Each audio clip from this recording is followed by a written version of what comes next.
Ang positibo at negatibong epekto ng globalisasyon sa aspeto ng sosyo-kultural.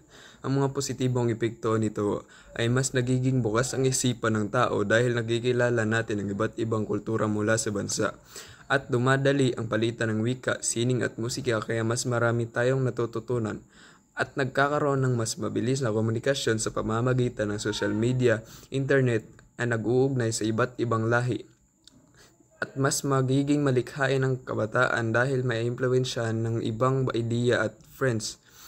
At ang huli ay may pagkakataong mapalaganap ang sariling kultura sa mas malawak na mundo. At ang negatibong epekto naman nito ay unti-unting nawawala ang pagpapahalaga sa sariling kultura dahil mas pinapaboran ang banyagang kaugalian.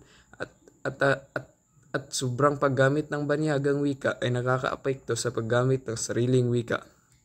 At lumalaganap ang kanluraning impluensya tulad ng fast food culture na minsan ay nakakasama sa kalusugan at tradisyon. At nagkakaroon ng kultura ng pagkukumpara na nagdudulot ng mababang tingin sa sariling bansa.